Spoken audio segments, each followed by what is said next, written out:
आदाब दोस्तों, जैसा आप सभी लोगों को पता है हमारा मुल्क भारत इस वक्त आज़ादी का अमृत महोत्सव मना रहा है। यानी इस वक्त हम आज़ादी की 75वीं सालगिरह मना रहे हैं। इस मौके पे हमारे मुल्क में सरकारी और गैर सरकारी बहुत सारे प्रोग्राम हो रहे हैं जिसमें आज़ादी के दीवाने लोगों को, आज़ादी के मतवालों को या फ्रीडम फाइटर जिन्हें कहिए या फ्रीडम स्ट्रगल में जो लोग जुड़े हुए थे उनको याद किया जा रहा है। इस मौके पर लगातार हमारे मुल्क में अलग अलग तरह के प्रोग्राम हो रहे हैं।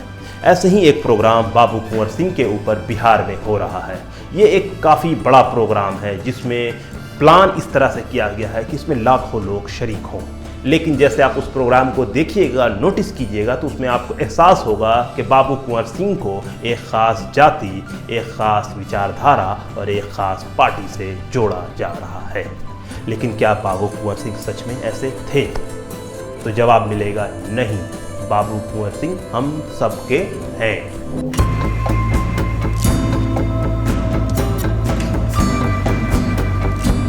तो मामला क्या है, इसको इस तरह से हम समझ सकते हैं कि बाबू कुंवर सिंह की जब बात होती है तो उनको 1857 और 1858 की क्रांति का नायक का हीरो बताया जाता है। लेकिन जब मैं बात करूंगा बाबू कुंवर सिंह की तो मैं बात करूंगा 1844 की। 1844 में बिहार के कई जागीरदार ज़मींदार सोनपुर मेले के दौरान मिलते हैं। इन सारे लोगों ने मिलकर एक प्लान किया कि हम इस मुल्क भारत से अंग्रेज़ों को भगाएंगे। तो भगाएंगे कैसे? उसके लिए सिपाही चाहिए होंगे। तो फिर इन लोगों ने मिलकर सिपाहियों के ख़िलाफ़ जो अंग्रेज़ों के लिए लड़ रहे थे उनके अंदर बगावत शुरू की। तो इसका जो पहला जो मिलता है एग्ज़ाम्पल वो मिलता है मुंशी राहत अली के रूप में कि एक शख्स है जो पटना के सब्ज़ी बाग में रहता है, जिसने अंग्रेज़ी सिपाहियों को पैसे की लालच देकर अंग्रेज़ों के ख़िलाफ़ ही बगावत के लिए उकसाना शुरू किया था। और इनके साथ कई लोग जुड़ते हैं जिसमें एक किताब सेलर का जिक्र होता है जिसके बारे में कहा जाता है कि ये मुग़ल बादशाह बहादुर शाह ज़फ़र के करीबी है। तो इन सारे लोगों ने मिलके प्लान किया था कि जब 1844 के आसपास में जब कुंवर सिंह और उनकी जो पूरी फ़ौज है जो वो बना रहे हैं वो अंग्रेज़ों के ख़िलाफ़ जद्दोजहद करेगी तो जो नेपाल के बादशाह हैं और जो दिल्ली के बादशाह हैं वो अंग्रेज़ों के ख़िलाफ़ खड़े हो जाएंगे। लेकिन 1844 का ये जो पूरा वाक़या है वो अमली जामा नहीं पहन सका। अमली जामा क्यों नहीं पहना? बस वही गद्दार ने गद्दारी कर दी, लोगों का नाम पब्लिक डोमेन में आ गया। जिसमें 3-4 नाम जो मैं आपके सामने लेना चाहूँगा, जैसे मुंशी राहत अली का नाम मैंने आपके सामने लिया, इसमें एक नाम आता है कुंवर सिंह का, इसमें एक नाम आता है बरकतुल्लाह का, इसमें एक नाम आता है अली करीम का, इसमें एक नाम आता है ख्वाजा हिदायत अली का। ख्वाजा हिदायत अली के बारे में उनके घर वाले बताते हैं कि उनकी जो पटना की जागीरदारी थी, ज़मींदारी थी, उसको अंग्रेज़ों ने ज़ब्त कर लिया था। और खानका मुनीमिया के अंदर एक मस्जिद है जिसके अंदर बेसमेंट है, ये ज़माने तक उसी मस्जिद के अंदर छुपे रहे। तो ऐसे बहुत सारी चीज़ मिलती हैं। तो अली करीम भी अंग्रेज़ों के निशाने पे आते हैं। तो ये 1844 का जो पूरा वाक़या है वो पब्लिक डोमेन में एज सच फ्रीडम स्ट्रगल के रूप में हमारे सामने नहीं आया, लेकिन उसमें बहुत सारी चीज़ें होती हैं, बहुत सारे लोगों की ज़मींदारी जागीरदारी जब्त की जाती है। बहरहाल तो हम बढ़ रहे हैं आगे। अब आता है 1857। तो 1857 में जो पहली बगावत बिहार और झारखंड, मतलब जो बेसिकली बिहार रीजन है उसमें जो शुरू होता है वो होता है 12 जून 1857 को, जब शेख हारून, अमानत अली, सलामत अली ने देवघर के पास रोहिणी में जो जगह है वहाँ पे अंग्रेज़ों के ख़िलाफ़ बगावत की। कई अंग्रेज़ों को कत्ल कर दिया, जिसके बाद उन्हें पकड़कर फांसी के फंदे पर लटका दिया गया। ये पहली बगावत थी। फिर बगावत झारखंड के इलाके में बहुत तेज़ी से फैलता है। बहुत सारे वहाँ पर फ्रीडम फाइटर है जो अंग्रेज़ों के ख़िलाफ़ जद्दोजहद कर रहे होते हैं, चाहे शेख भिखारी हों, चाहे जय मंगल पांडे हों, चाहे नादिर अली हों, चाहे वहाँ पे जिनके बादशाह एक थे वो हों। ऐसे बहुत सारे लोग उस इलाके में जद्दोजहद कर रहे थे। लेकिन जो पटना में पहली बगावत होती है वो होती है 3 जुलाई को, जब पीर अली की क़यादत में बहुत सारे लोग अंग्रेज़ों के ख़िलाफ़ हंगामा करते हुए बाहर निकलते हैं और जिसमें एक अंग्रेज़ मारा भी जाता है। उसके बाद पकड़ के इन सारे लोगों को फांसी दी जाती है। पीर अली भी 7 जुलाई को फांसी के फंदे पर चढ़ जाते हैं। लेकिन 6 जुलाई को एक इंसान को फांसी दी जाती है। उस इंसान का नाम है वारिस अली। तो वारिस अली के बारे में उस ज़माने के तमाम न्यूज़पेपर, अखबार और जो टेलर है उसने भी लिख रखा है कि वारिस अली ने क्लेम कर रखा था कि वो मुग़ल बादशाह बहादुर शाह ज़फ़र का करीबी आदमी है, लेकिन बिहार में मुज़फ़्फ़रपुर के इलाके में जमादार की हैसियत से काम कर रहा था। उसी ज़माने में लोटा विद्रोह भी हुआ था 1855 के आसपास में, उसमें भी वारिस अली का नाम आया था। यानी एक बगावत का एक पूरा जो ये है वो आपस में दिख रहा है कि अंग्रेज़ों के ख़िलाफ़ एक बड़ी जद्दोजहद की तैयारी चल रही थी। जैसे 1844 में एक शख्स बार बार अक्सर मुंशी राहत अली के घर आता है। वो इंसान किताब बेचने वाला है, लेकिन वो अपने आप को बहादुर शाह जफ़र का करीबी बताता है। यहाँ पे जो पीर अली हैं उनके बारे में यही है कि एक बुक सेलर हैं, बुक बाइंडिंग का भी काम करते हैं। ये सारे लोग आपस में लिंक हो रहे हैं, कौन लोग हैं क्या है बहुत सारा उसके बारे में पता नहीं चल पा रहा है। तो बहरहाल 1857 की बगावत शुरू होती है, सारे क्रांतिकारी को पटना में फांसी दी जाती है। इसके बाद जो दानापुर है, दानापुर में कैंटोनमेंट आज भी मौजूद है, वहाँ के सिपाही बगावत कर देते हैं 25 जुलाई 1857 को, और ये जाके बाबू कुंवर सिंह के साथ मिल जाते हैं। बाबू कुंवर सिंह के जो अपने रिश्तेदार हैं, नज़दीकी रिश्तेदार हैं, चाहे वो दलीपपुर के जो भजन सिंह हैं, उन लोगों ने कुंवर सिंह को रोका कि अंग्रेज़ों से क्यों लड़ने जा रहे हैं। लेकिन कुंवर सिंह एक 80 साल का बुजुर्ग, जिसने कहा था कि मैंने ये वादा लिया है, मैंने ये वचन किया है कि मैं इस मुल्क भारत से अंग्रेज़ों को भगाऊंगा, तो उन्होंने उन सिपाहियों का इस्तकबाल किया और उन सिपाहियों की मदद से आरा को फतह किया, जीता।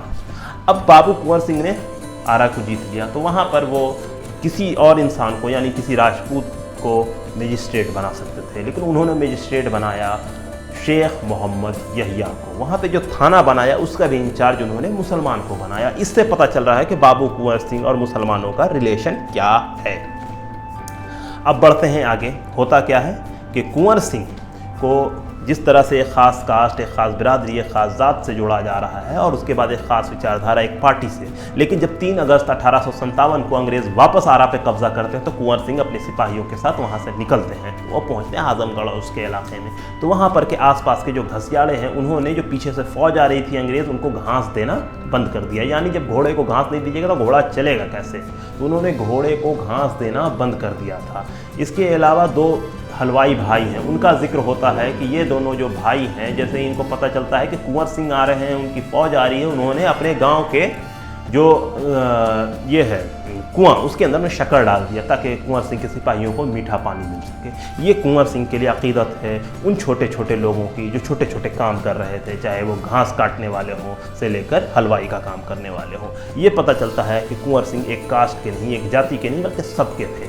फिर कुंवर सिंह जद्दोजहद करते हुए आगे चलते हैं, हमेशा आगे बढ़ते रहते हैं, रीवा पहुंच जाते हैं। रीवा का जो बादशाह है, जो महाराजा है, वो अंग्रेज़ों का पिट्ठू है, वो बाबू कुंवर सिंह का साथ देने से इनकार करता है। तो उस वक्त वहाँ पे हशमत अली, हरचंद लाल जैसे लोग मौजूद थे जिन्होंने कुंवर सिंह का साथ दिया। तो इस तरह से बाबू कुंवर सिंह आसपास का जो पूरा इलाका है, गाज़ीपुर, वो पूरा जो जोन है, वहाँ पे जाते हैं, घूमते हैं, लोगों से मिलते हैं और क्रांतिकारी गतिविधि रखते हैं। फिर जब वापस लौटते हैं 23 अप्रैल 1858 को अपने जगदीशपुर, और उस जगदीशपुर को उन्होंने वापस फतह किया। ये भी एक अजीब चीज़ है कि उन्होंने जगदीशपुर को 3 अगस्त 1857 को खो दिया था, अंग्रेज़ों ने कब्जा कर लिया, लेकिन वो 23 अप्रैल 1858 को वापस लौटते हैं और जगदीशपुर को फतह करते हैं। इस फतह में उनके एक हाथ में गोली लगती है जिसे वो काट के गंगा में बहा देते हैं। उसके 3 दिन के बाद उनका इंतकाल भी हो जाता है। एक 80 साल का बुजुर्ग जिसने ये अज़म लिया था कि उसे अंग्रेज़ों को हराना है, और अंग्रेज़ उसे कभी डायरेक्टली नहीं हरा पाए। 10,000 सिपाही थे उनके पास, अब वो रेगुलर अंग्रेज़ों से जद्दोजहद करते रहे। फिर उनके भाई हैं अमर सिंह, उन्होंने भी अंग्रेज़ों के खिलाफ जद्दोजहद की। इसमें देखिएगा कि कुंवर सिंह के जो रिश्तेदार हैं बहुत सारे, जैसे दलीपपुर फैमिली है, ऐसे बहुत सारे जो उनके हैं, उन लोगों ने बाबू कुंवर सिंह के खिलाफ गद्दारी की, अंग्रेज़ों से मुखबरी की, उनके बारे में बताया। लेकिन जो उनके साथी थे मुसलमान, वो उनके साथ हमेशा खड़े रहे। इसमें अगर डॉक्यूमेंट भी देखेंगे तो एक लेटर है जो अगस्त 1856 को लिखा गया है कुंवर सिंह का, उसमें मोहर भी है। वो लेटर लिखा गया है जहानाबाद के पास एक जगह है काजीपुर करके, काको के पास, वहाँ के एक ज़मींदार हैं, उनका नाम है जुल्फ़िकार अली ख़ान। उनको बाबू कुंवर सिंह ख़त लिखते हैं। उस ख़त में मेरठ का जिक्र हो रहा है कि वहाँ आप कासिद भेजना है, वहाँ के हालात सही नहीं है, वहाँ अंग्रेज़ी सिपाही कम है, तुम इधर से हमला करना, हम इधर से हमला करेंगे। तो ये सारी चीज़ों का कोड में, जो वो कैथी ज़ुबान में वो लिखा, कोड में वो डिस्कशन करते हैं, बात करते हैं। तो इससे ये पता चल रहा है कि प्लानिंग लंबी है। ये सारी जो प्लानिंग है, जो कुंवर सिंह 1 साल तक लगातार जद्दोजहद करते रहे, मुग़ल बादशाह 4 महीने में सरेंडर कर गए, लेकिन जो कुंवर सिंह है लंबी जद्दोजहद है, उसकी एक वजह है कि कुंवर सिंह का जो प्लान है वो एक लंबे वक्त से चला आ रहा था। यानी 1844 में साफ तौर पर जिक्र कर मिलता है कि वो मुस्लिम जागीरदार, मुस्लिम ज़मींदार के साथ मिलकर काम कर रहे होते हैं। तो सेम उन्हीं सारी चीज़ों की मदद उनको बाद में मिलती है, क्योंकि वो लोगों से मिल रहे होते हैं, ताल्लुकात बना रहे होते हैं, जहाँ जाते हैं लोगों ने उनकी मदद की थी। तो इस तरह से पता चलता है कि कुंवर सिंह के साथ जो लोग हैं वो हर कम्युनिटी के लोग हैं, और जिसमें मुसलमानों का एक बहुत बड़ा रोल है। और इसके अलावा कुंवर सिंह के वालिद हैं जिनका नाम है साहिबजादा सिंह। ये एक सूफ़ी बुज़ुर्ग, मुस्लिम सूफ़ी बुज़ुर्ग के मुरीद थे। उनका नाम है दाता कड़क शाह। पटना के आलमगंज इलाके में उनकी दरगाह आज भी मौजूद है। उनकी वालदा भी वहाँ जाया करती थी कुंवर सिंह की। वो सारे लोग वहाँ से मुरीद थे। उन लोगों ने बड़ी जागीरदारी उन्हें डोनेट की थी, वक्फ़ की थी। तो ये पता चलता है कि कुंवर सिंह और उनके परिवार का मुसलमानों के साथ क्या रिश्ता था, क्या रिलेशन था। आज उनको एक ख़ास विचारधारा, एक ख़ास पार्टी, एक ख़ास तंजीम के साथ जोड़ा जा रहा है, जो बिल्कुल ही एक तरह से बेबुनियाद चीज़ है, क्योंकि बाबू कुंवर सिंह हम सबके हैं।